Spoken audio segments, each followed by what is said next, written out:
On va vous présenter, nous, notre thématique, qui est donc l'observation sociale au sein de GRDF. Donc notre équipe, pour commencer, donc on retrouve Elodie, on va retrouver Anne-Lise, Alban, Agathe, notre super coach, et moi-même. Donc concrètement, qu'est-ce que l'observation sociale? C'est capter l'ambiance de l'entreprise et veiller au bien-être de chacun, de chaque salarié dans son cadre de travail. C'est avant tout éviter les conflits, anticiper bien évidemment les crises, tout ce qui est éventuellement mouvements sociaux, grèves.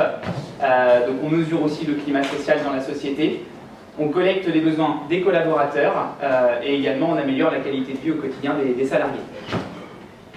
Au contraire, les risques, si on a une mauvaise gestion de la veille sociale, ça peut effectivement aller très loin, puisque ça peut se traduire par un mal-être des salariés, ça peut être également des atteintes à la santé des collaborateurs, donc là c'est vraiment le pire des cas, un climat interne qui est tendu, des débordements, des grèves, et j'en passe. Donc en 2-3 mots, c'est quoi? C'est anticiper, traiter les situations, qu'elles soient individuelles ou collectives. Et du coup, pour nous aider dans notre travail et dans notre réflexion, nous sommes basés sur une méthode originale de design thinking via des benchmarks, via des brainstorming, mais aussi des approches itératives dans le but de proposer un prototype le plus pertinent possible suite à notre problématique de base.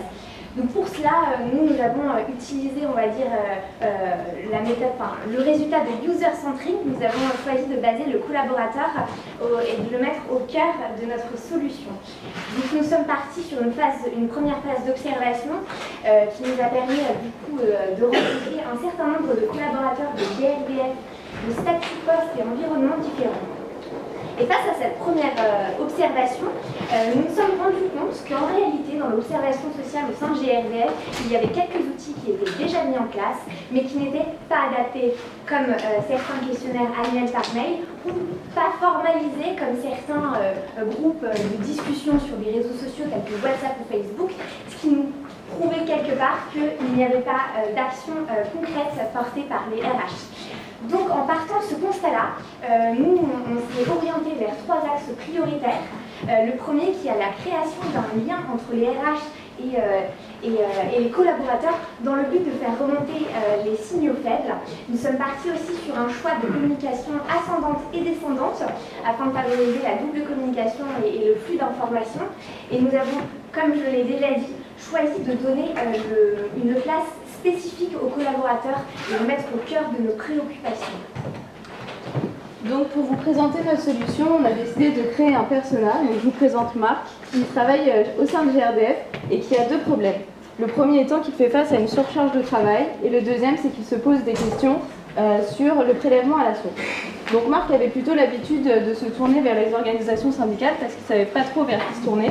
Aujourd'hui, grâce à notre solution, il va pouvoir se connecter sur notre application et répondre aux questions du baromètre qui comporte 5 questions. La première sur son humeur générale, la deuxième sur le cadre de travail, la troisième sur sa charge de travail, la quatrième sur son stress au travail et la cinquième sur l'ambiance au sein de son équipe. Donc Marc va répondre plutôt négativement aux questions sur sa charge de travail et il va être envoyé directement vers le chat RH, donc qui est notre deuxième solution, donc qui sera d'abord un chatbot pour lui poser des questions pour pouvoir l'orienter vers la bonne personne, que ce soit son manager, une personne des ressources humaines ou alors une assistante sociale. Dans le cadre de son problème, Marc sera orienté vers une RH et il sera alors pris en charge.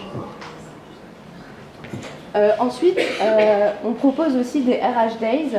Donc, en fait, ce sont des RH qui vont se rendre directement en agence pour être directement avec les collaborateurs terrain et de pouvoir se présenter physiquement et répondre à toutes leurs questions. Donc Marc va pouvoir aller voir un RH directement et lui poser toutes les questions qu'il a sur le prélèvement à la source et donc du coup il aura toutes les réponses à ces questions. Donc, pendant toutes les RHDS qui se sont passées dans les agences, la question du prélèvement à la source est revenue assez souvent. Du coup, le service RH a décidé d'en faire le thème principal de sa conférence RH. Donc les conférences RH sont des conférences mensuelles d'environ 30 minutes qui traitent un sujet important de l'entreprise ou qui peuvent cristalliser les crises pour éviter la transmission de rumeurs de fake news et aussi rassurer les collaborateurs. Grâce à ces conférences, le RH est encore une fois en lien avec les collaborateurs directement et peut mesurer le climat social et voir si tout se passe bien dans l'entreprise. Après la conférence RH, le service RH a envoyé un sondage par application à tous les collaborateurs pour savoir s'ils avaient apprécié la conférence et s'ils avaient tout compris. Donc les sondages servent à mesurer l'efficacité des conférences, mais pas seulement. Ils permettent aussi de pouvoir interroger rapidement et de manière anonyme tous les collaborateurs sur des questions importantes et qui peuvent aussi cristalliser des crises dans l'entreprise. Donc à côté de ces rencontres physiques que sont les RHDS et les conférences RH et notre application avec le baromètre et le chatbot, nous avons deux dispositifs de suivi que sont le SAV et les fiches info. Donc le SAV, c'est lorsqu'un collaborateur a déclaré qu'il ne se sentait pas très bien, quelques temps après, l'application lui envoie une petite notification pour savoir si son problème s'est réglé. Si oui, tant mieux. Sinon, le service RH reçoit une petite notification pour lui répondre par le chat. Et les fiches infos qui sont là en support des conférences RH et qui permettent de donner des informations juridiques et officielles sur certains sujets.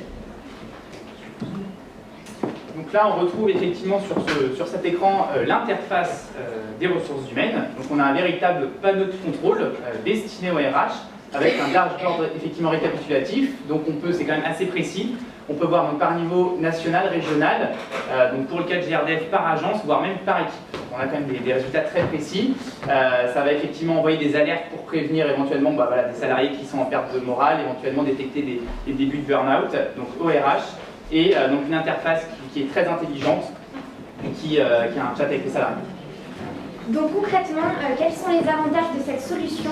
Tout d'abord, c'est une complémentarité entre l'humain et le numérique, comme vous l'avez vu via les différents outils, qui permettent du coup, on va dire, un lien spécifique entre le RH et le collaborateur, et du coup en découle aussi une confiance restaurée, ce qui permet donc d'améliorer la veille et le climat social, et le tout dans une gestion simplifiée avec des fonctionnalités destinées au RH aussi bien qu'aux collaborateurs et avec une base et d'analyse de données dans le but de s'améliorer continuellement.